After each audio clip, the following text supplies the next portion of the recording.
నమస్తే, welcome to వార్తలు వాస్తవాలు. నేను సీతారామరాజు. ముందుగా ఈరోజు పత్రికలు వచ్చిన ప్రధానమైన వార్తలు చూద్దాం. ముందుగా నమస్తే తెలంగాణ చూద్దాం. అన్నిటికంటే ముఖ్యంగా 6,000 కోట్ల కాంట్రాక్టులు రేవంత్ బినామీ కంపెనీకి అంటూ ప్రధానమైన వార్త మనకు కనిపిస్తూ ఉంది. దివాలా కంపెనీ KLSRకు ఇచ్చిన కాంట్రాక్టులు ఇవి. Medak, Shadnagar, Mothe, Rajiv Gandhi lift irrigation scheme పేరిట మొత్తం అమృత్ జలజీవన్ యంగ్ ఇండియా పేరిట ఏకంగా 6,000 కోట్ల రూపాయల కాంట్రాక్ట్లు ఇచ్చారని నిన్న బీఆర్ఎస్ వర్కింగ్ ప్రెసిడెంట్ కేటీఆర్ గారు తీవ్ర స్థాయిలో ధ్వజమెత్తారు. బినామీ కంపెనీకి కాంట్రాక్టులు కట్టబెడుతున్నారనే అంశాన్ని ఈ సందర్భంగా పెద్ద ఎత్తున ధ్వజమెత్తిన సందర్భం మనం చూస్తున్నాం. 6,000 కోట్ల కాంట్రాక్టులు రేవంత్ బినామీ కంపెనీకి అంటూ ఈ ప్రధానమైన వార్త మనకు నమస్తే తెలంగాణ ఫస్ట్ పేజ్లో కనిపిస్తూ ఉంది. ప్రజాధనాన్ని దోచిపెడుతున్న ముఖ్యమంత్రి రేవంత్ రెడ్డి సీఎం కాదు, బినామీ మాస్టర్ అంటూ నిన్న కేటీఆర్ గారు తీవ్ర స్థాయిలో ధ్వజమెత్తారు. సిబ్బందికి వేతనాలు కూడా ఇవ్వలేక దివాలా తీసిన కంపెనీకి 6,000 కోట్ల పన్నులు కట్టబెట్టారు.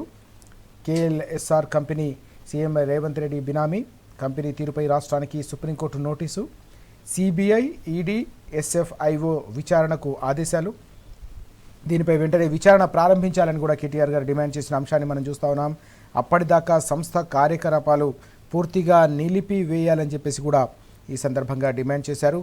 బినామీ కంపెనీకి నోటీసుల అంశాన్ని దాచిపెట్టేందుకు మాత్రమే ఇటీవల సిట్ పేరిట దావోస్ నుంచి రేవంత్ రెడ్డి డ్రామాలు అంటూ ఆయన మండిపడ్డారు.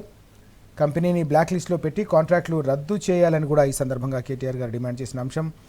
KLSR స్కామ్పై కిషన్ రెడ్డి కూడా స్పందించాలి. కేంద్ర మంత్రి, కేంద్ర ప్రభుత్వం కూడా దీనిపై స్పందించి వెంటనే విచారణ జరపాలని కూడా ఈ సందర్భంగా కేటీఆర్ గారు డిమాండ్ చేసిన అంశం మనం చూస్తూ ఉన్నాం. దీనికి సంబంధించిన అనేక కీలకమైన విషయాలన్నీ కూడా నిన్న కేటీఆర్ గారు మీడియా ముఖంగా వెల్లడించిన సందర్భం.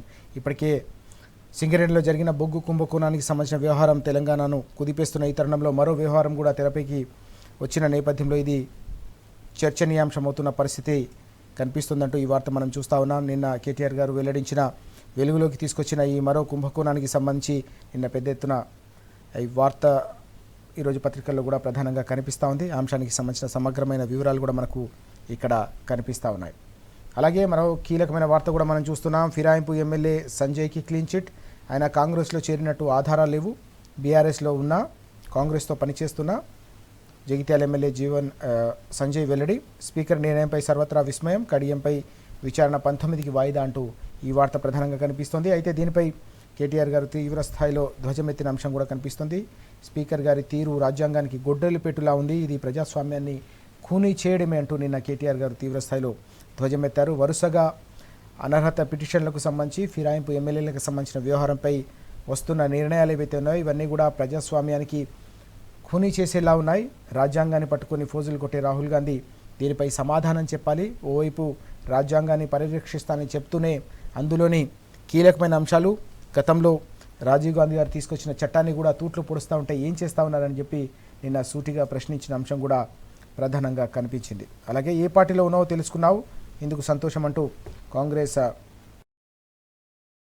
స్పష్టం చేసిన అంశం మనకి ఇక్కడ కనిపిస్తూ ఉంది. అలాగే రాజ్యాంగ అవహేళన అంటూ మాజీ మంత్రి జగదీష్ రెడ్డి గారు కూడా దీనిపై తీవ్ర స్థాయిలో ధ్వజమెత్తారు. ఇది పూర్తిగా రాజ్యాంగాన్ని, రాజ్యాంగ స్ఫూర్తిని, ప్రజాస్వామ్య వ్యవస్థను కూడా పూర్తిగా అవహేళన చేయడమే అంటూ జగదీష్ రెడ్డి గారు కూడా మండిపడిన అంశం మనకు ఇక్కడ కనిపిస్తూ ఉంది. ఇది సుప్రీంకోర్టు తీర్పును కూడా ధిక్కరించడమే అంటూ మాజీ మంత్రి కుప్పల ఈశ్వర్ గారు కూడా మండిపడ్డారు. సుప్రీంకోర్టు స్పష్టంగా చెప్పినప్పటికీ, ఆదేశించినప్పటికీ కూడా ఈ మొత్తం వ్యవహారంపై ఈ రకంగా నిర్ణయాలు రావడం అనేది సుప్రీంకోర్టు తీర్పును కూడా ధిక్కరించడమే అని చెప్పేసి కుప్పల ఈశ్వర్ గారు ధ్వజమెత్తిన అంశం కూడా ప్రధానంగా ఈరోజు మనకు పత్రికల్లో కనిపిస్తూ ఉంది. ఇవి ఈరోజు మనకు కీలకంగా కనిపిస్తున్న వార్తలు.